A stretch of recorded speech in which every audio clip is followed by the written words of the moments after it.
السلام علیکم ورحمۃ اللہ وبرکاتہ۔ قبر میں کیا کیا ہوگا؟ ہم سب اپنے فیوچر ہاؤس کے بارے میں امیجن کریں کہ ہم اس کو کس طرح تیار کر رہے ہیں۔ لڑکیوں کے لیے تو یہ بات سمجھنا مشکل نہیں، کیونکہ ہر لڑکی شادی کے خواب دیکھتی ہے اور پھر شادی کے بعد اگلا گھر اور نیا گھر بنانے کا سوچتی ہے، اور اس کی صفائی ستھرائی اور ڈیکوریشن اور اس کے لیے بہت ساری محنت۔ لیکن یاد رکھیے کہ صرف شادی کے بعد اگلا گھر نہیں ہوتا، اس سے اگلا گھر جو ہے، جو موت کے بعد ہم سب کو ملنے والا ہے، وہ بھی ایک گھر ہے۔ اس کی طرف بھی ہمیں توجہ کرنی چاہیے اور اس کے بھی خواب دیکھنے چاہیے کہ وہ کیسا ہوگا، کیونکہ دنیا کے گھر میں تو ہم زیادہ سے زیادہ کتنا جی سکتے ہیں، چند سال، لیکن قبر میں معلوم نہیں سینکڑوں سال رہنا ہے یا ہزاروں سال رہنا ہے، اللہ عالم۔ اگر وہ گھر عمدہ ہے تو راحت اور آرام ہے، اور اگر وہ گھر خراب ہے تو پھر کوئی فریادی فریاد سننے والا نہیں۔ دنیا میں کسی اسپتال میں اگر کوئی بیمار کراہتا ہے تو بہت سارے ڈاکٹر اور نرسز اس کے علاج کے لیے آگے بڑھتے ہیں، اس کو سکون بخشتے ہیں، لیکن قبر میں کون آئے گا؟ کوئی بھی نہیں، وہاں صرف ہمارا عمل ساتھ ہوگا۔ تو آئیے دیکھتے ہیں کہ قبر میں نعمتیں کون کون سی ہوگی۔ جنت کا بستر اور لباس کا ملنا، اور یہ نعمتیں کس کے لیے ہوگی؟ جو سوالوں کا صحیح جواب دے گا۔ سیدنا براء بن عازب رسول اللہ صلی اللہ علیہ وسلم سے روایت کرتے ہیں، تو آسمان سے ایک پکارنے والا پکارتا ہے، یعنی اللہ تعالیٰ، کہ میرے بندے نے سچ کہا، بس اس کے لیے جنت کا بستر بچھا دو، اس کے لیے جنت کی طرف ایک دروازہ کھول دو اور اسے جنت کے کپڑے پہنا دو۔ آپ صلی اللہ علیہ وسلم نے فرمایا، پھر اس کے پاس جنت کی راحت، رزق اور خوشبو آتی ہے۔ قبر میں کیا آتا ہے؟ جنت کی راحت، رزق اور خوشبو، اور فرمایا اس کے لیے اس کی قبر کو تا حد نگاہ کشادہ کر دیا جاتا ہے، جنت کا دروازہ کھولا جانا۔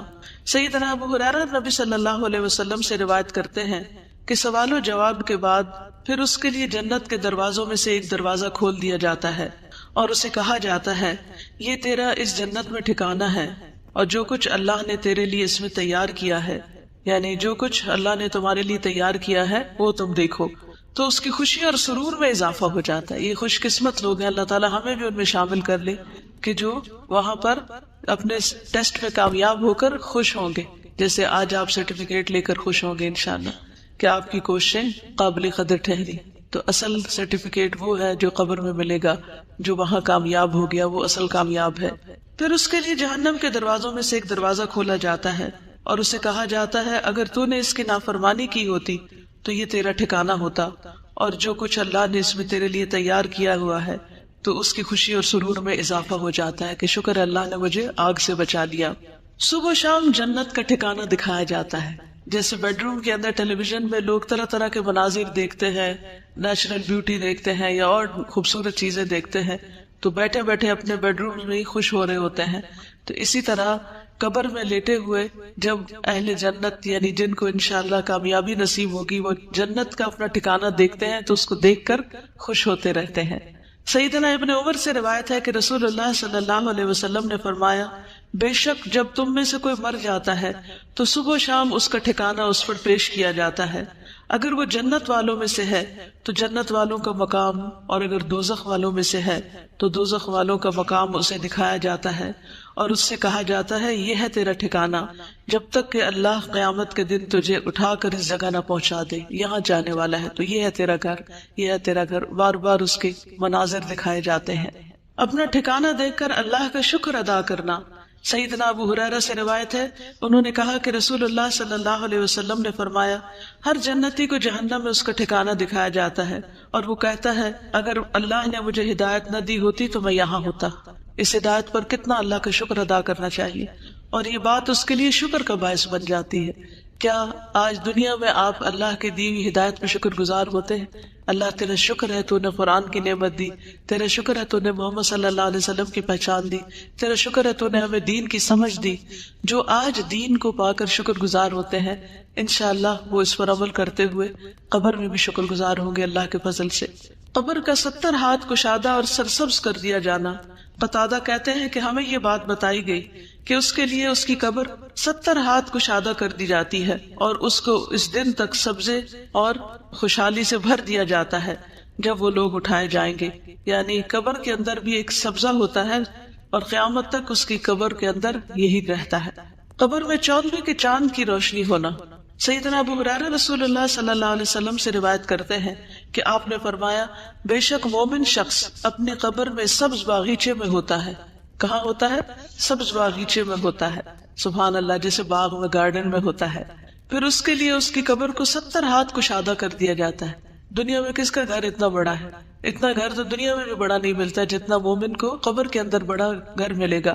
اور اس کے لیے 14ویں کے چاند کی طرح روشنی کر دی جاتی ہے، جس میں اس کو سکون ملتا ہے، کیونکہ اگر سورج کی روشنی ہوتی تو تھک جاتا. گھر والوں کو خبر دینے کی تمنا کرنا. سیدنا جابر سے روایت ہے کہ انہوں نے کہا کہ رسول اللہ صلی اللہ علیہ وسلم نے فرمایا جب وہ مومن اپنی قبر کی کشادگی کو دیکھتا ہے تو کہتا ہے فرشتوں مجھے چھوڑ دو، میں گھر والوں کو خوشخبری دے دوں. لیکن اسے کہا جاتا ہے کہ اب یہاں آرام سے رہو، یعنی اب گھر والوں سے کوئی رشتہ تعلق نہیں قائم ہو سکتا. بالکل ایسے ہی نا کہ جیسے ہم کہیں پر بھی ہوتے ہیں اور ہمیں کوئی خوشی ملتی ہے تو ہم فوراً، اور آج کل تو سوشل میڈیا کی وجہ سے لوگ جو کھاتے ہیں اس کی بھی تصویر اتار کے پیچھے بھیج رہے ہوتے ہیں، اور جو پہنتے ہیں اس کی بھی. تو قبر میں جا کر بھی کیا چاہیں گے کہ پیچھے والوں کو بتائیں، لیکن وہاں کوئی واٹس ایپ نہیں ہوگا. نیک اعمال کا قبر کی تنہائی کو دور کرنا.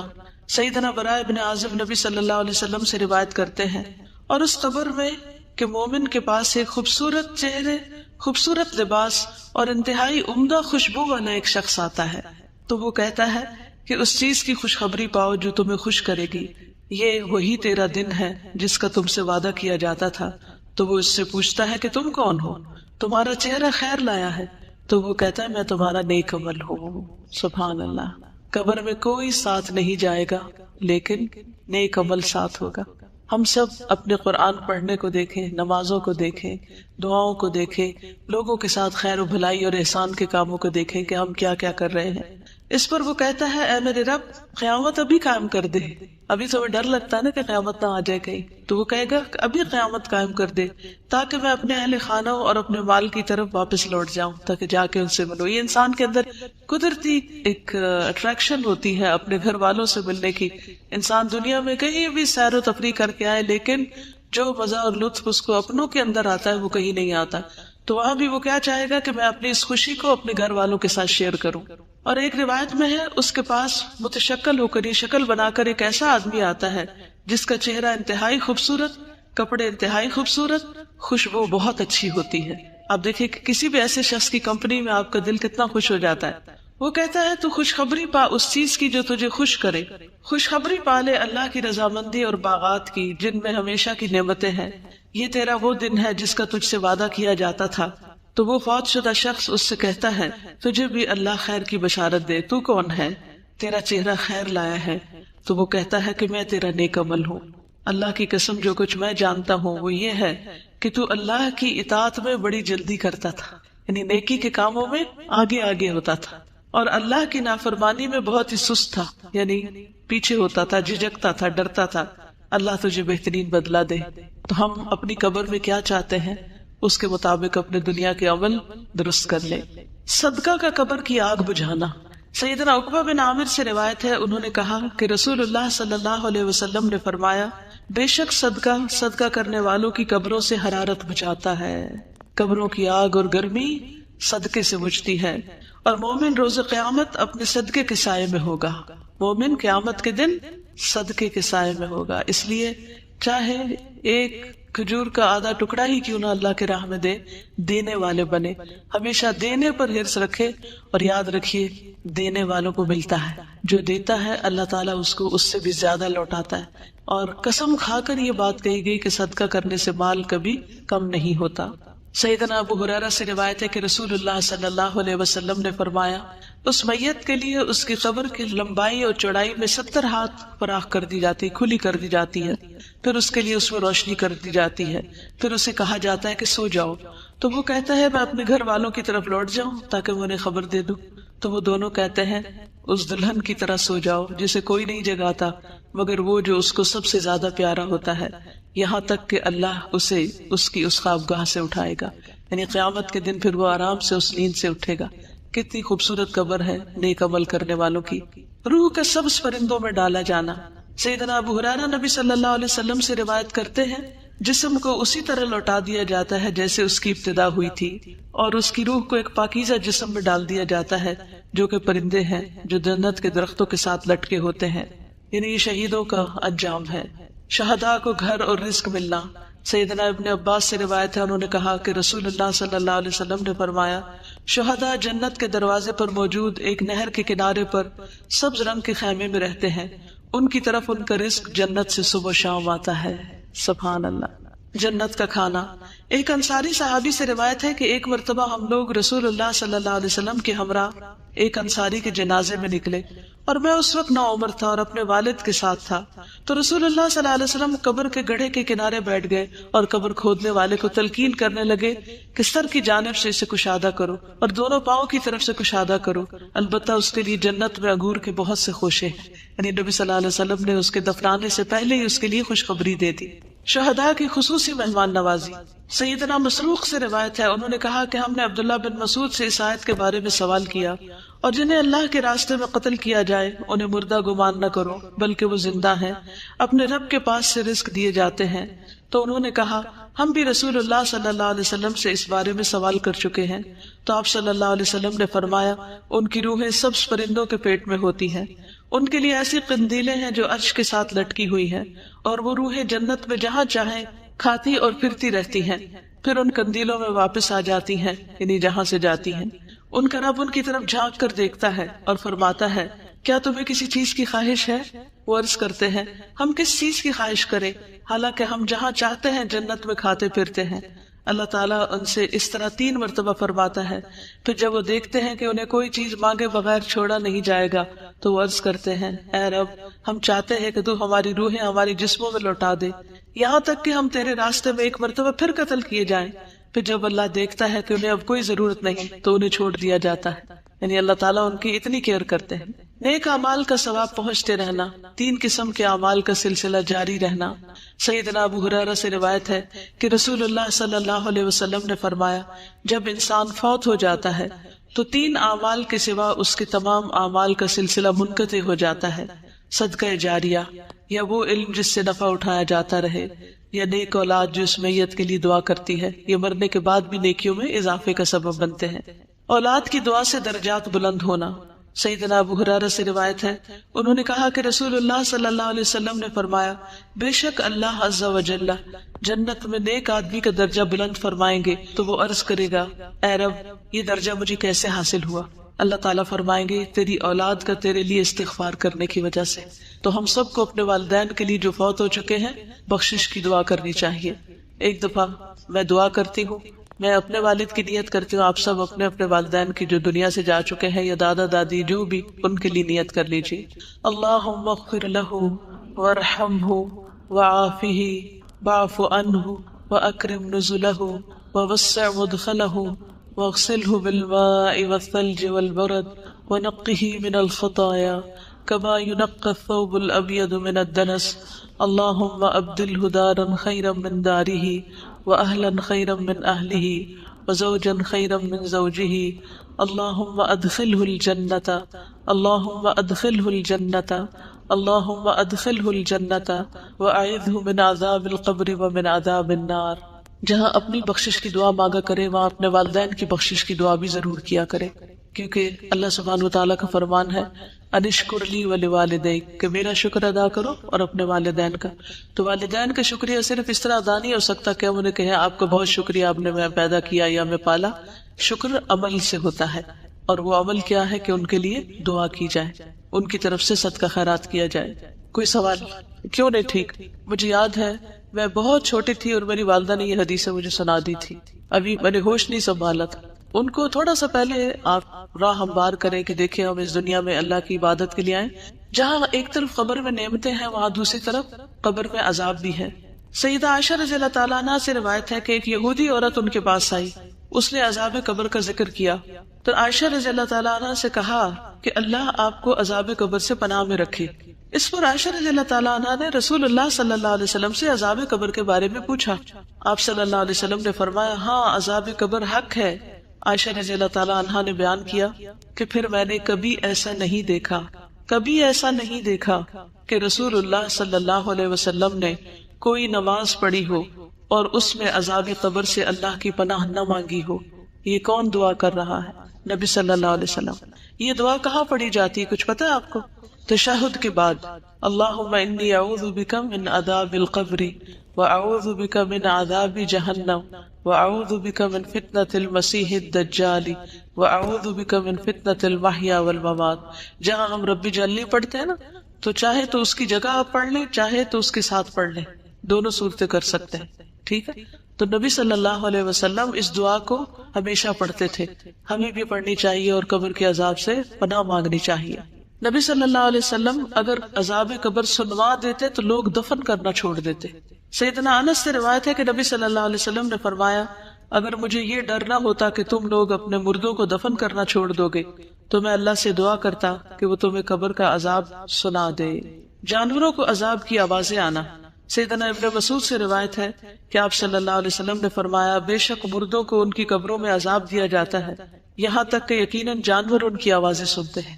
سیدنا زید بن ثابت سے روایت ہے کہ انہوں نے کہا کہ نبی صلی اللہ علیہ وسلم اپنے گدھے پر سوار ہو کر بنو نجار کے باغ میں جا رہے تھے اور ہم بھی آپ کے ساتھ تھے کہ اچانک وہ گدھا بھدک گیا.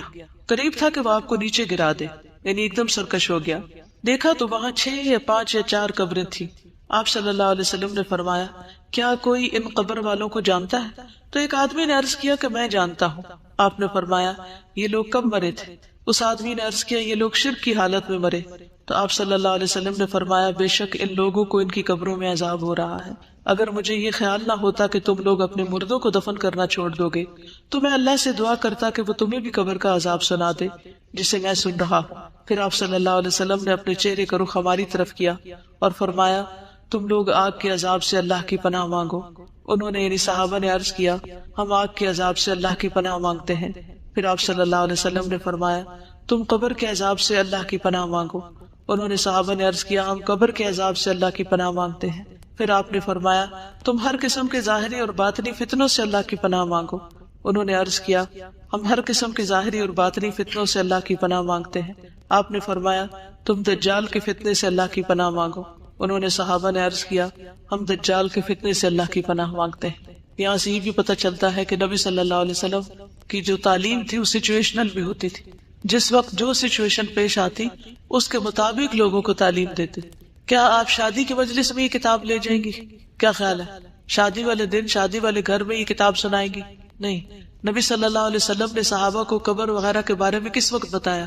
جب وہ قبریں دیکھی انہوں نے ان حالات یعنی اس موقع کی مناسبت سے. جہنم کا دروازہ کھلنا اور حرارت اور گرم ہوا کا اندر آنا. سیدنا براء بن عازب رسول اللہ صلی اللہ علیہ وسلم سے روایت کرتے ہیں اور اس کے لیے آگ یعنی غیر مومن کے لیے آگ کی طرف سے ایک دروازہ کھول دیا جاتا ہے. آپ صلی اللہ علیہ وسلم نے فرمایا تو اس کی حرارت اور گرم ہوا اس کے پاس آتی ہے. فرمایا اور اس پر اس کی قبر اتنی تنگ کر دی جاتی ہے یہاں تک کہ اس کی پسلیاں ایک دوسرے میں پیوست ہو جاتی ہیں، یعنی آپس میں چڑ مڑ جاتی، جیسے یہ اگلیاں ایک دوسرے کے اندر چلی جاتی ہیں، ہڈی پسلی ٹوٹ جاتی. سیدنا ابو ہریرہ سے روایت ہے کہتے ہیں کہ رسول اللہ صلی اللہ علیہ وسلم نے فرمایا ہر جہنمی اپنا ٹھکانہ جنت میں دیکھتا ہے تو وہ کہتا ہے کاش اللہ مجھے ہدایت دے دیتا. تو یہ بات اس کے لیے حسرت کا باعث بن جاتی ہے. یعنی لوگ جہنم دیکھ کے قبر میں کیا تمنا کریں گے، کیا کہیں گے کاش مجھے دنیا میں ہدایت مل جاتی. آج لوگ ہدایت کی طرف نہیں آنا چاہتے، ہم ان کے لیے کڑتے ہیں، لیکن کل وہ اپنے لیے خود پریشان ہوں گے. تو اللہ کا شکر ہے جس نے ہمیں اس راستے کی ہدایت دی. اللہ تعالیٰ ہمیں اس پر استقامت عطا فرمائے، اس پر قائم رکھے اور ہمیں قبر کے عذاب سے محفوظ رکھے. جہنم سے لباس اور بستر آنا اور آگ کی طرف دروازہ کھلنا. سیدنا براء بن عازب رسول اللہ صلی اللہ علیہ وسلم سے روایت کرتے ہیں غیر مومن کے جواب پر آسمان سے ایک منادی آواز لگاتا ہے کہ اس نے جھوٹ بولا، اس کے لیے آگ کا بستر بچھا دو اور آگ کا لباس پہنا دو اور اس کے لیے آگ کی طرف دروازہ کھول دو. زمین کا باہم مل جانا اور پسلیوں کا ایک دوسرے میں گھس جانا. سیدنا ابو ہریرہ سے روایت ہے کہتے ہیں کہ رسول اللہ صلی اللہ علیہ وسلم نے فرمایا بس زمین کو حکم دیا جاتا ہے کہ اس پہ مل جا، یعنی تنگ ہو جا، تو وہ زمین اس پر مل جاتی ہے تو اس کی پسلیاں ایک دوسرے میں پیوست ہو جاتی ہیں. پھر وہ شخص اسی عذاب میں مبتلا رہے گا یہاں تک کہ اللہ اسے اس کی اس جگہ سے اٹھا دے گا. یعنی تھوڑی دیر بھی جگہ تنگ ہو تو ہمارا دل گھبرانے لگتا ہے. کوئی کمرہ تنگ ہو، تنگی میں ہم کتنے پریشان ہوتے ہیں. تو آپ سوچئے کہ غیر مومن کے لیے کافر یا منافق کے لیے قبر تنگ ہوگی اور اسی تنگی میں وہ رہے گا جیسے جیل خانے میں ہو۔ سیدنا ابو ہریرہ نبی صلی اللہ علیہ وسلم سے روایت کرتے ہیں کہ نبی صلی اللہ علیہ وسلم نے فرمایا، اور بے شک کافر کے پاس جب اس کے سر کی طرف سے آیا جاتا ہے تو وہاں کوئی چیز موجود نہیں ہوتی، پھر اس کی دائیں طرف سے آیا جاتا ہے تو وہاں کوئی چیز موجود نہیں ہوتی، پھر اس کی بائیں طرف سے آیا جاتا ہے تو کوئی چیز موجود نہیں ہوتی، پھر اس کے دونوں پاؤں کی طرف سے آیا جاتا ہے تو وہاں کوئی چیز موجود نہیں ہوتی، یعنی کوئی عمل نہیں ہوتا۔ اگر آپ پیچھے سے کتاب پڑھیں گے تو اس میں مومن کے بارے میں بتایا جاتا ہے کہ سر کی طرف سے نماز آ جائے گی، دائیں طرف سے صدقہ آ جائے گا جسے دائیں ہاتھ سے دیتا تھا، بائیں طرف سے امر بالمعروف نہی عن المنکر وغیرہ، اور پاؤں کی طرف سے اور بھی نیکیاں جو ہے وہ اس کی آ جائیں گی۔ پھر اس کا نیک عمل اس کے ساتھ ہوگا، جو قرآن اس نے پڑھا ہوگا وہ اس کے پاس ہوگا، یعنی جو جو اچھے کام کیے ہوگے وہ قبر میں سارے اس کے لیے قبر کو خوبصورت بنائیں گے۔ لیکن کافر اور منافق چونکہ اس کا عقیدہ ہی ٹھیک نہیں تھا تو اس نے جو نیکیاں کی وہ بھی ضائع ہو گئی ہے، دنیا میں اس کو اس کا اجر مل گیا اور آخرت میں اس کے لیے کچھ بھی نہیں ہوگا۔ اعمال کا انتہائی کبھی شکل میں آنا۔ سیدنا براء ابن عازب نبی صلی اللہ علیہ وسلم سے روایت کرتے ہیں، اور اس کے پاس ایک بدصورت آدمی گندے کپڑے والا بدبودار شخص آتا ہے، وہ کہتا ہے اس چیز کی خوشخبری پاؤ جو تمہیں بری لگتی ہے، تو یہ تیرا وہی دن ہے جس کا تجھ سے وعدہ کیا گیا تھا۔ تو وہ پوچھتا ہے کہ تو کون ہے؟ تیرے چہرے سے شر کی خبر معلوم ہوتی ہے۔ وہ کہتا ہے میں تیرا گندا عمل ہوں۔ وہ کہتا ہے میرے رب تو قیامت قائم نہ کرنا۔ مومن کیا چاہتا ہے؟ اے رب قیامت قائم کر، اور کافر چاہے گا کہ قیامت قائم نہ ہو۔ اندھا بہرا فرشتہ مقرر کیا جانا۔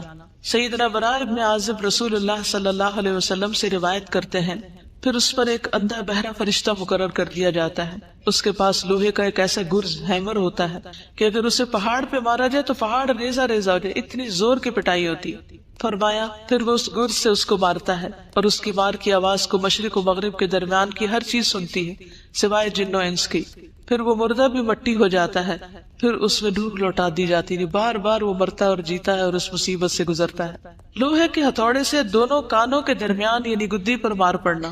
سیدنا انس رضی اللہ تعالیٰ عنہ نبی صلی اللہ علیہ وسلم سے روایت کرتے ہیں کہ نبی صلی اللہ علیہ وسلم نے فرمایا پھر اس کے دونوں کانوں کے درمیان لوہے کے ہتھوڑے سے ایک ضرب لگائی جاتی ہے تو وہ زور سے چیخ اٹھتا ہے۔ اس کی چیخ و پکار کو جن و انس کے علاوہ اس کے پاس پاس کی تمام مخلوق سنتی ہے۔ قبر میں کیڑے پکوڑوں اور سانپ کا ڈسنا اور نوچنا۔ سیدنا ابو ہریرہ سے روایت ہے، انہوں نے کہا کہ رسول اللہ صلی اللہ علیہ وسلم نے فرمایا پھر اسے کہا جاتا ہے سو جا جیسے منحوش سوتا ہے۔ راوی کہتے ہیں میں نے ابو ہریرہ سے کہا منحوش سے کیا مراد ہے؟ انہوں نے کہا اس سے مراد وہ آدمی جسے کیڑے مکوڑے اور سانپ ڈستے اور نوچتے رہتے ہیں، پھر اس پر اس کی قبر تنگ کر دی جاتی ہے۔ 99 گنجے سانپوں کا مسلط کیا جانا۔ سیدنا ابو ہریرہ رسول اللہ صلی اللہ علیہ وسلم سے روایت کرتے ہیں کہ آپ نے فرمایا کیا تم جانتے ہو یہ آیت کس بارے میں نازل ہوئی؟ پس بے شک اس کے لیے تنگ گزران ہے، وَإِنَّ لَهُ مَعِيشَةً ضَنْكَ وَنَحْشُرُهُ يَوْمَ الْقِيَامَةِ أَعْمَى، کہ ہم اسے قیامت کے دن اندھا کر کے اٹھائیں گے۔ آپ نے فرمایا کیا تمہیں معلوم ہے کہ تنگ گزران کیا ہے، یعنی تنگ زندگی کیا ہے؟ انہوں نے عرض کیا اللہ اور اس کے رسول ہی بخوبی جانتے ہیں۔ آپ نے فرمایا کافر کا اس کی قبر میں عذاب سے دوچار ہونا ہے، یعنی وہ تنگی ہے جو قبر میں پیش آئے گی۔ اور اس ذات کی قسم جس کے ہاتھ میں میری جان ہے، بے شک اس پر 99 گنجے سانپ مسلط کر دیے جاتے ہیں۔ کیا تم جانتے ہو وہ سانپ کیسا ہوتا ہے؟ وہ 70 سانپ ہیں اور ہر سانپ کے 7 سر ہوتے ہیں، ایک سانپ کے 7 منہ ہوتے ہیں، 7 سر۔ وہ اسے قیامت کے دن تک ڈستے اور نوچتے رہتے ہیں۔ اب سوال یہ پیدا ہوتا ہے کہ عذاب قبر کس کس کو ہوگا؟ ایک کافر منافق تو ہو ہی گیا، اس کے علاوہ کفر اور نفاق میں مبتلا لوگ۔ قال اللہ تعالی فی القرآن الکریم عن فرعون النار یعرضون علیہا غدوا وعشیا ویوم تقوم الساعة ادخلوا آل فرعون اشد العذاب۔ قرآن کریم میں اللہ تعالیٰ فرعون کے بارے میں فرماتے ہیں وہ صبح و شام آگ پر پیش کیے جاتے ہیں، وہ تو پانی میں ڈوبے تھے۔ کچھ لوگوں کا سوال یہ ہوتا ہے کہ جو لوگ قبر میں نہیں جاتے ان کو عذاب قبر کیسا ہوتا ہے؟ کوئی چاہے قبر میں جائے کہ نہ جائے، پانی میں ڈوب کے مرے، کسی شیر چیتے کے پیٹ میں چلا جائے، کہیں بھی چلا جائے، اللہ سبحانہ وتعالیٰ اپنی قدرت اور طاقت کے ساتھ اس کی اسی جگہ کو اس کے لیے قبر بنا دیتے ہیں، اور وہاں بھی اس کے لیے عذاب ویسا ہی ہو جاتا ہے جیسا اس کے لائق ہوتا ہے۔ تو آل فرعون صبح شام آگ پر پیش کی جاتی ہے، اور جس دن قیامت قائم ہوگی تو حکم ہوگا آل فرعون کو سخت ترین عذاب میں داخل کر دو، یعنی آخرت کا عذاب اور بھی شدید ہے۔ وقال فی المنافقین فکیف اذا توفتهم الملائکۃ یضربون وجوہهم وادبارهم ذلک بانہم اتبعوا ما اسخط اللہ وَكَرِهُوا رِضْوَانَهُ فَأَحْبَطَ أَعْمَالَهُمْ، اور منافقین کے بارے میں فرماتے ہیں پھر اس وقت ان کا حال کیا ہوگا جب فرشتے ان کی روح قبض کریں گے تو ان کے چہروں اور پشتوں پر مار رہے ہوں گے، یہ اس لیے کہ وہ ایسی بات کے پیچھے لگ گئے جس نے اللہ کو ناراض کر دیا اور اس کی رضا کی راہ اختیار کرنے کو پسند نہ کیا، تو اس اللہ نے ان کے سب اعمال ضائع کر دیے۔ یعنی موت کے وقت بھی فرشتے مارتے ہیں۔ کبھی کسی نے دیکھا موت کے وقت مار پڑتی؟ دیکھی کسی نے؟ ہماری آنکھیں نہیں دیکھتی، لیکن قرآن ہمیں بتاتا ہے کہ ایسا ہوتا ہے۔ تو یہ علم غیب سے تعلق رکھتا ہے۔ قبر کا عذاب کس سے تعلق رکھتا ہے؟ علم غیب سے۔ یعنی جب ایک انسان مر جاتا ہے نا تو دنیا سے اس کا رشتہ ختم ہو جاتا ہے۔ پھر قبر میں کیا ہوتا ہے وہ وہی جانتا ہے، ہم نہیں جان سکتے۔ ہم اگر قبر کھود کے بھی دیکھیں تو ہمیں نظر نہیں آئے گا کچھ۔ کبھی کبھی ایسے ہوتا ہے کہ اللہ سبحانہ وتعالیٰ دنیا میں بھی ایسی کچھ نشانیاں دکھا دیتا ہے۔ میں نے ایک ویڈیو کلپ دیکھا تھا کہ کسی ملک میں ایک میت کو دفن کر رہے ہیں اور قبر کھود رہے ہیں، اور اس میں بار بار سانپ آ رہا ہے۔ یہ میں نے اپنی آنکھوں سے دیکھا کہ وہ مختلف طریقوں سے اس سانپ کو نکالنے کی کوشش کرتے ہیں، ہٹانے کی، رخ موڑنے کی، لیکن وہ سانپ باز نہیں آتا۔ آخر تنگ آ کر وہ لوگ میت کو جب نیچے اتارتے ہیں تو وہ اس کے کفن کے اندر گھس جاتا سانپ۔ یہ نشانیاں کبھی کبھی اللہ سبحانہ وتعالیٰ دکھا دیتے ہیں تاکہ لوگوں کو یقین آ جائے، ورنہ ہمارے لیے تو قرآن اور سنت ہی کافی ہے، سچے نبی کی سچی باتیں ہی کافی ہیں کہ ہم ان پر یقین کریں۔ کسی انسان کی بات یا کسی ویڈیو کلپ کی تو بات ہی دوسری کی جا سکتی ہے تاکہ لوگ عبرت پکڑے۔ سیدنا ابو ایوب سے روایت ہے، وہ کہتے ہیں کہ رسول اللہ صلی اللہ علیہ وسلم سورج غروب ہونے کے بعد باہر نکلے تو آپ نے کچھ آواز سنی تو آپ نے فرمایا یہودیوں کو ان کی قبروں میں عذاب ہو رہا ہے۔ یعنی آپ صلی اللہ علیہ وسلم کو بھی اللہ سبحانہ وتعالیٰ ایسی باتیں سنوا دیتے تھے کیونکہ آپ ہمیں پھر علم یقینی کے ساتھ خبر دیتے تھے۔ ظلم کرنے والا، اللہ تعالیٰ نے فرمایا اور کاش آپ ظالموں کو دیکھیں جب وہ موت کی سختیوں میں مبتلا ہوتے ہیں۔ اللہ اکبر، اللہ ہمیں بچائے۔ اور فرشتے ان کی طرف اپنے ہاتھ پھیلائے ہوئے ہوتے ہیں اور کہتے ہیں لاؤ اپنی جانیں نکالو، آج تم ذلت کے عذاب کو بدلہ دیے جاؤ گے، اس وجہ سے کہ تم اللہ پر ناحق باتیں کہتے تھے اور تم اس کی آیات سے تکبر کرتے تھے۔ چغل خور اور پیشاب کی چھینٹوں سے نہ بچنے والا، سیدنا ابن عباس سے روایت ہے کہ نبی صلی اللہ علیہ وسلم 2 قبروں کے پاس سے گزرے تو آپ نے فرمایا ان 2 قبر والوں کو عذاب دیا جا رہا ہے اور ان دونوں کو کسی بڑی بات پر عذاب نہیں دیا جا رہا۔ پھر آپ نے فرمایا کیوں نہیں، بڑی بات ہی ہے۔ ان میں سے ایک شخص تو چغل خوری میں دوڑ دھوپ کیا کرتا تھا، یعنی ادھر کی بات ادھر لگا، ادھر کی شکایت ادھر، ادھر کی ادھر، لوگوں کی بری باتیں اور غیبتیں آگے سے آگے پہنچاتا تھا، یعنی ہر وقت اس کی گفتگو میں دوسروں کی برائیاں شامل تھی۔ دوڑ دھوپ کرتا یعنی اس کی ایفرٹ اور ساری بھاگ دوڑی یہی تھی، اس کا انٹرسٹ ہی یہی تھا۔ اور دوسرا اپنے پیشاب سے بچنے کے لیے احتیاط نہیں کرتا تھا۔ کچھ لوگ تو کموڈ پہ بیٹھتے ہیں اور کچھ لوگ کموڈ پہ نہیں بیٹھتے، نیچے بیٹھتے ہیں، اور وہ جو پیشاب کرتے ہیں تو پاؤں پہ بھی چھینٹیں پڑ رہی ہوتی ہے، کپڑوں میں بھی پڑ رہی ہوتی ہے، پھر انہیں کپڑوں میں نماز بھی پڑھ لیتے ہیں۔ تو طہارت کا اہتمام کرنا بے حد ضروری ہے۔ اللہ سبحانہ وتعالیٰ ہمیں صحیح طہارت اختیار کرنے کی توفیق دے، نہ ہم حد سے بڑھیں اور نہ اس کو چھوڑیں۔ سیدنا ابن عباس سے مروی ہے کہ رسول اللہ صلی اللہ علیہ وسلم نے فرمایا قبر کا عموماً عذاب پیشاب کی وجہ سے ہوتا ہے، پس تم پیشاب کے چھینٹوں سے بچا کرو۔ مظلوم کی مدد نہ کرنے والا اور بغیر وضو کے نماز پڑھنے والا، سیدنا ابن مسعود سے روایت ہے کہ آپ صلی اللہ علیہ وسلم نے فرمایا اللہ کے بندوں میں سے ایک بندے کے بارے میں حکم دیا گیا کہ اسے قبر میں 100 کوڑے لگائے جائیں۔ وہ تخفیف کا سوال کرتا رہا اور دعا کرتا رہا یہاں تک کہ 1 کوڑا باقی رہ گیا، باقی معاف کر دیے گئے۔ جب اسے یہ 1 کوڑا لگایا گیا تو اس پر اس کی قبر آگ سے بھر گئی۔ پھر جب اسے سزا کا اثر زائل ہوا تو اس نے فرشتوں سے کہا تم نے کس بنا پہ مجھے کوڑا لگایا؟ انہوں نے کہا تم نے ایک نماز بغیر وضو کے پڑھی تھی اور تم ایک مظلوم کے پاس سے گزرے تھے، تم نے اس کی مدد نہیں کی تھی، یعنی تمہارے سامنے کسی کی پٹائی ہو رہی تھی اور تم نے روکا نہیں اس کو۔ تو ہمیں اپنی ساری زندگیوں کا جائزہ لینا ہے اور جہاں جہاں ہمارے اعمال قرآن و سنت سے ٹکراتے ہیں وہاں ان سے بچنا ہے اور اللہ سے ہر وقت توبہ کرتے رہنا ہے۔ خیانت کرنے والا، سیدنا ابو ہریرہ سے روایت ہے کہ جب ہم نے خیبر فتح کیا تو ہمیں مال غنیمت میں سونا اور چاندی نہیں ملے بلکہ گائے، اونٹ، سامان اور باغات ملے تھے۔ پھر ہم رسول اللہ صلی اللہ علیہ وسلم کے ساتھ وادی قرا کی طرف لوٹے اور آپ کے ہمراہ آپ کا غلام تھا جس کو مدعم کہا جاتا تھا، جو بنو ذباب کے ایک آدمی نے آپ کو ہدیے میں دیا تھا۔ اس دوران کہ وہ رسول اللہ صلی اللہ علیہ وسلم کا کجاوا اتار رہا تھا کہ اچانک نامعلوم سمت سے ایک تیر آ کر اس غلام کو لگ گیا۔ لوگوں نے کہا اس کے لیے شہادت مبارک ہو، تو رسول اللہ صلی اللہ علیہ وسلم نے فرمایا ہرگز نہیں، اس ذات کی قسم جس کے ہاتھ میں میری جان ہے، جو چادر اس نے خیبر کے دن تقسیم ہونے سے پہلے مال غنیمت میں سے چرائی، جو چادر اس نے مال غنیمت میں سے چرائی تھی وہ اس پر آگ کا شعلہ بن کر بھڑک رہی ہے۔ یہ شخص کون تھا؟ مومن تھا نا؟ کون تھا؟ نبی صلی اللہ علیہ وسلم کی خدمت کرتا تھا، اتنا بڑا اعزاز اس کو حاصل تھا، لیکن اس کے ساتھ اس نے ناسمجھی کی وجہ سے کیا کیا؟ چادر چوری کر لی بیت المال میں سے۔ اللہ کا مال، لوگوں کی ڈونیشن جو ہوتی ہے، یعنی جیسے آپ میں سے کئی انچارجز ہوگی، کئی برانچ انچارجز ہوگی، کئی ڈونیشن جمع کرتے ہوں گے، وہ آپ کے لیے کالے سانپ کی طرح ہے کہ اس کو آپ اپنی ذات پہ نہیں لگا سکتے، کہ آپ اللہ کے دین کی خدمت کے لیے پیسہ اکٹھا کریں اور پھر ذاتی فائدے اٹھانا شروع کر دیں۔ یہ اپنی آخرت عاقبت خراب کرنے کے برابر ہے۔ ایک سوئی دھاگا بھی اس میں سے نہیں لینا چاہیے۔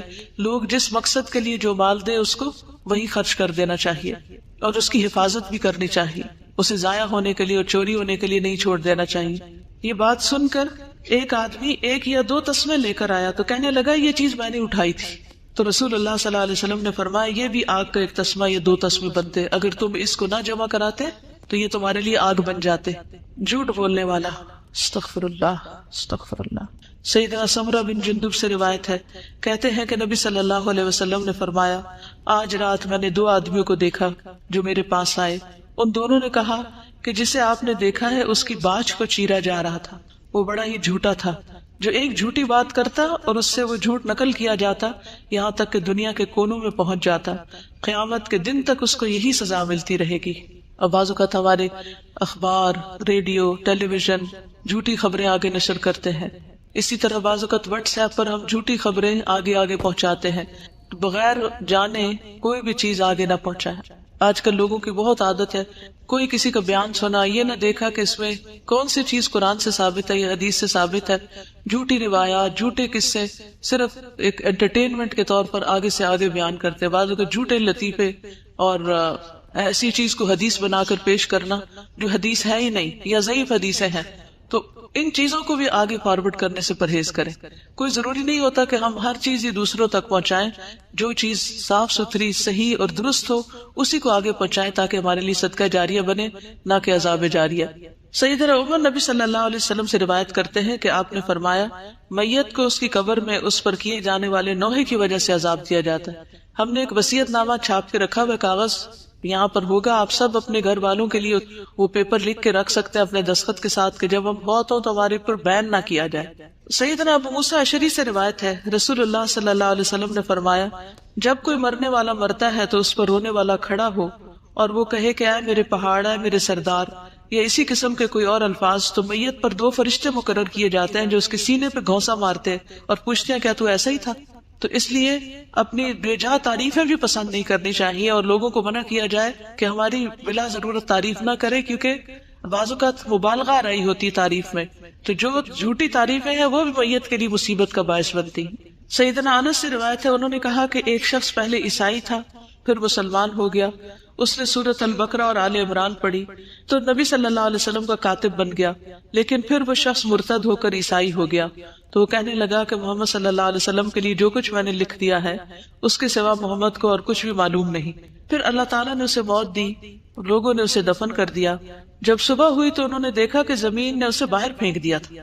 لوگوں نے کہا یہ محمد صلی اللہ علیہ وسلم اور اس کے ساتھیوں کا کام ہے، چونکہ یہ ان سے فرار ہو گیا تھا اس لیے انہوں نے ہمارے ساتھی کی قبر اکھاڑ دی اور اسے باہر نکال پھینکا ہے۔ چنانچہ انہوں نے دوسری قبر کھودی جو بہت زیادہ گہری تھی، لیکن جب صبح ہوئی تو پھر زمین نے اسے باہر پھینک دیا۔ اس مرتبہ بھی انہوں نے یہی کہا کہ یہ محمد صلی اللہ علیہ وسلم اور ان کے ساتھیوں کا کام ہے، چونکہ یہ ان سے فرار ہو گیا تھا اس لیے انہوں نے ہمارے ساتھی کی قبر اکھاڑ دی اور اس کو باہر ڈال دیا۔ پھر انہوں نے قبر کھودی اور جتنی گہری ان کے بس میں تھی اسے کر کے اس کے اندر ڈال دیا، لیکن صبح ہوئی تو پھر زمین نے اسے باہر پھینک دیا۔ اب انہیں یقین آیا کہ یہ کسی انسان کا کام نہیں، چنانچہ انہوں نے اسے یوں ہی زمین پر رہنے دیا۔ تو اس طرح کے واقعات نبی صلی اللہ علیہ وسلم کے دور میں بھی پیش آئے ہیں۔ عذاب قبر سے محفوظ رہنے والے خوش نصیب لوگ کون سے لوگ ہیں جن کو عذاب قبر نہیں ہوتا؟ شہید ہونے والا۔ سیدنا مقدام بن مادی کرب الکندی سے روایت ہے، انہوں نے کہا کہ رسول اللہ صلی اللہ علیہ وسلم نے فرمایا بے شک اللہ عز و جل کے ہاں شہید کے لیے 6 خصلتیں ہیں، اس کے خون کا پہلا قطرہ گرتے ہی اللہ تعالیٰ اس کو معاف کر دیتا ہے، جنت میں اسے اس کا ٹھکانہ دکھا دیا جاتا ہے، اسے ایمان کا حلہ پہنایا جاتا ہے، حور عین سے اس کا نکاح کر دیا جاتا ہے، اسے عذاب قبر سے محفوظ کر دیا جاتا ہے، اسے فزع اکبر بڑی گھبراہٹ سے محفوظ کر دیا جاتا ہے، اس کے سر پر وقار کا تاج رکھا جاتا ہے جس کا ایک ایک یاقوت دنیا و ما فیہا سے بہتر ہوگا، 72 حور العین سے اس کی شادی کر دی جاتی ہے اور اس کے رشتہ داروں میں سے 70 آدمیوں کے حق میں اس کی سفارش قبول کی جاتی ہے۔ لیکن یاد رکھیے کہ یہ وہ شہید ہے جو اللہ کے راستے میں ساری شرائط کو پورا کرتا ہوا لڑ رہا ہو۔ سورۃ ملک پڑھنے والا سیدنا عبداللہ بن مسعود سے مرفوع روایت ہے کہ سورۃ تبارک قبر کے عذاب سے روکنے والی ہے۔ کس کس کو زبانی یاد ہے؟ ماشاءاللہ ایک بڑی تعداد کو۔ دن میں ایک دفعہ کم از کم ضرور پڑھے اور رات کو سوتے ہوئے پڑھ لیں تو کیا ہی اچھا ہے، اور اگر یاد نہیں تو آپ دیکھ کے بھی پڑھ سکتے ہیں۔ اور دیکھنے کے لیے اگر آپ بیٹھ کے نہیں پڑھتے کہ بیٹھ کے یعنی آپ کو نیند آ رہی ہے کچھ، تو الہدا کی جو ایپس بنی ہوئی ہیں، اپلیکیشنز ہیں اسمارٹ فونز کے اندر، اس میں سونے جاگنے کے آداب کی اپلیکیشن ہے، تو اس اپلیکیشن میں جو سورۃ الملک اور سورۃ السجدہ اور زمر اور بنی اسرائیل ہے جو نبی صلی اللہ علیہ وسلم رات کو پڑھتے تھے وہ بھی ہیں اور ان کے آڈیو بھی ہے۔ تو اگر آپ سے ساری نہیں پڑھی جاتی تو سونے سے پہلے آپ ان کو پلے کر کے سو سکتے ہیں تاکہ جب تک آپ کی آنکھ نہ لگے آپ ان کو سنتے ہی رہیں۔ یعنی کوشش کرنی چاہیے کہ جتنا پڑھ سکے پڑھے، لیکن اگر ہمت نہ ہو تو جتنا سن سکے اتنا سن بھی لے، لیکن سورۃ ملک تو کم از کم اپنے منہ سے بول کے پڑھے، اسے صرف سننے پر اکتفا نہ کریں۔ پیٹ کے مرض سے فوت ہونے والا سلیمان بن سرد اور خالد بن اطرفہ بیٹھے ہوئے تھے کہ ایک ایسے شخص کا ذکر کیا گیا جو پیٹ کی بیماری سے مرا، تو ان میں سے ایک نے دوسرے سے کہا، کیا تم نے یہ بات نہیں سنی یا تمہیں یہ بات نہیں پہنچی کہ رسول اللہ صلی اللہ علیہ وسلم نے فرمایا جو شخص پیٹ کی بیماری میں مبتلا ہو کر مرے اس سے ہرگز عذاب قبر نہیں ہوگا۔ دوسرے نے کہا کیوں نہیں، یعنی یہ بھی ایک اچھی علامت ہے۔ سرحد کی حفاظت کرنے والا سیدنا سلیمان نبی صلی اللہ علیہ وسلم سے روایت کرتے ہیں کہ آپ نے فرمایا ایک دن اور ایک رات سرحد پر پہرا دینا ایک مہینے کے روزوں اور اس کے قیام سے افضل ہے۔ ایسا روزے دار جو افطار نہیں کرتا اور ایسا قیام کرنے والا جو تھکتا نہیں، اور اگر وہ اللہ کی راہ میں سرحد کی حفاظت کرتے ہوئے فوت ہو جائے تو اس کے اچھے عمل اس پر جاری رکھے جائیں گے یہاں تک کہ وہ دوبارہ اٹھایا جائے اور وہ قبر کے عذاب سے بچا لیا جاتا ہے۔ جمعے کے دن یا رات کو فوت ہونے والا، اس کی بھی دعا مانگنی چاہیے کہ اللہ ہمیں جمعے کی موت نصیب فرما۔ سیدنا عبداللہ ابن عمر سے روایت ہے، انہوں نے کہا کہ رسول اللہ صلی اللہ علیہ وسلم نے فرمایا جو مسلمان جمعے کے دن یا جمعے کی رات کو فوت ہو جائے گا اللہ اسے قبر کی آزمائش سے بچا لے گا۔ اب یہ قبر کے سوال اور جواب کا چارٹ ہے پورا، اس میں آپ سوال بھی دیکھ رہے ہیں اور جواب بھی دیکھ رہے ہیں۔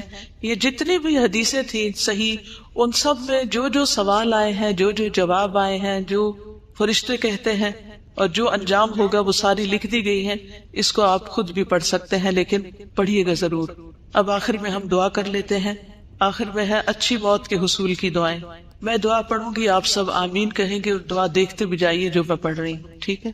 سبحان اللہ والحمد للہ ولا الہ الا اللہ واللہ اکبر ولا حول ولا قوة الا باللہ العلی العظیم فاطر السماوات والارض انت ولی فی الدنیا والآخرہ توفنی مسلما والحقنی بالصالحین ربنا افرغ علینا صبرا وتوفنا مسلمین ربنا فاغفر لنا ذنوبنا وکفر عنا سیئاتنا وتوفنا مع الابرار رب هب لي حكما والحقني بالصالحين اللهم توفنا مسلمين واحينا مسلمين والحقنا بالصالحين غير خزايا ولا مفتونين اللهم ارزقني شهادة في سبيلك واجعل موتي في بلد رسولك صلى الله عليه وسلم اللهم بعلمك الغيب وقدرتك على الخلق احيني ما علمت الحياة خيرا لي وتوفني اذا علمت الوفاة خيرا لي اللهم اصلح لي ديني الذي هو عصمة امري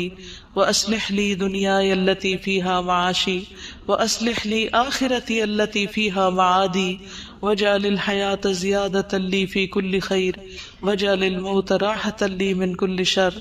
اے اللہ بے شک میں تیری پناہ لیتا ہوں مکان کے نیچے دب کر مرنے سے، اور میں تیری پناہ لیتا ہوں اوپر سے نیچے گر کر ہلاک ہونے سے، اور میں تیری پناہ لیتا ہوں ڈوب کر مرنے سے اور جلنے سے اور آزاد بوڑھا ہو جانے سے، اور میں تیری پناہ لیتا ہوں اس سے کہ شیطان مجھے موت کے وقت بدحواس کر دے، اور اس بات سے تیری پناہ لیتا ہوں کہ میں تیرے راستے میں پیٹ پھیر کر مروں، اور اس بات سے تیری پناہ لیتا ہوں کہ زہریلے جانور کے ڈسنے سے میں مر جاؤں۔ اے اللہ، بے شک میں تجھ سے نیکیاں کرنے اور برائیوں کو ترک کر دینے کا سوال کرتا ہوں، اور جب تو لوگوں کو فتنے میں مبتلا کرنے کا ارادہ کرے اور میں ان میں موجود ہوں تو مجھے فتنے سے بچا کر اپنے پاس بلا لینا۔ عذاب قبر سے حفاظت کی دعائیں۔ اللہم انی اعوذ بک من عذاب القبر ومن عذاب النار ومن فتنة المحیا والممات ومن فتنة المسیح الدجال۔ اے اللہ، بے شک میں قبر کے عذاب سے، آگ کے عذاب سے، زندگی اور موت کے فتنے سے اور مسیح دجال کے فتنے سے تیری پناہ لیتا ہوں۔ اے اللہ، بے شک میں کاہلی، شدید بڑھاپے، بزدلی، بخل، دجال کے فتنے اور قبر کے عذاب سے تیری پناہ لیتا ہوں۔ اے اللہ، جبرائیل اور میکائیل کے رب اور اسرافیل کے رب، میں آگ کی تپش اور قبر کے عذاب سے تیری پناہ لیتا ہوں۔ اے اللہ، یقیناً میں سستی سے، بہت زیادہ بڑھاپے سے، گناہ سے، قرض سے، قبر کی آزمائش سے، قبر کے عذاب سے، آگ کی آزمائش سے اور آگ کی عذاب سے تیری پناہ لیتا ہوں۔ اے اللہ، یقیناً میں جہنم کے عذاب سے اور قبر کے عذاب سے اور زندگی اور موت کے فتنے سے اور مسیح دجال کے فتنے کے شر سے تیری پناہ لیتا ہوں۔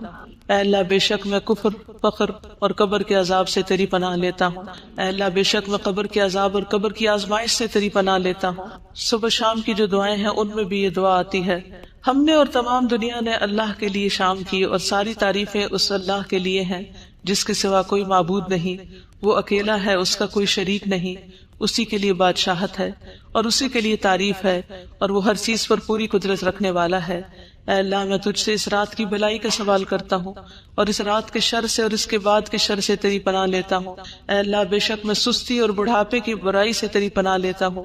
اے اللہ، بے شک میں آگ میں عذاب اور قبر میں عذاب سے تیری پناہ لیتا ہوں۔ میت کی بخشش کی دعا تو ہم پہلے کر چکے ہیں۔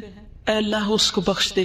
کسی بھی اپنے رشتہ دار کی بخشش کی دعا مانگے، اے اللہ اس کو بخش دے اور اس پر رحم فرما اور اسے عافیت عطا فرما اور اس سے درگزر فرما اور اس کی بہترین مہمان نوازی فرما اور اس کی قبر کو کشادہ فرما، اسے پانی، اولوں اور برف سے دھو دے اور اسے خطاؤں سے اسی طرح صاف کر دے جس طرح تو سفید کپڑے کو میل کچیل سے صاف کرتا ہے، اور اسے اس کے گھر کے بدلے بہتر گھر عطا فرما، اس کے گھر والوں سے بہتر گھر والے عطا فرما، اس کے زوج سے بہتر زوج عطا فرما، اسے جنت میں داخل فرما، اسے قبر کے عذاب سے اور آگ کے عذاب سے بچا لے۔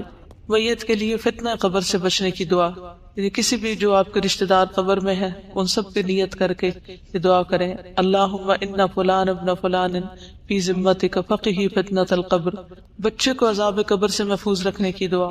اللہم اعذہ من عذاب القبر، ربنا آتنا فی الدنیا حسنۃ وفی الآخرۃ حسنۃ وقنا عذاب النار، اللہم انی اسألک العافیۃ فی الدنیا والآخرہ، ربنا اغفر لی ولوالدی وللمؤمنین یوم یقوم الحساب، ربنا لا تزغ قلوبنا بعد إذ هديتنا وهب لنا من لدنك رحمة إنك أنت الوهاب، ربنا إنك جامع الناس ليوم لا ريب فيه إن الله لا يخلف الميعاد، ربنا وآتنا ما وعدتنا على رسلك ولا تخزنا يوم القيامة إنك لا تخلف الميعاد، اللهم لا تخزني يوم القيامة، اللهم لا تخزني يوم القيامة، اللهم لا تخزني يوم القيامة، اللهم انی اعوذ بک من ضیق الدنیا و ضیق یوم القیامہ۔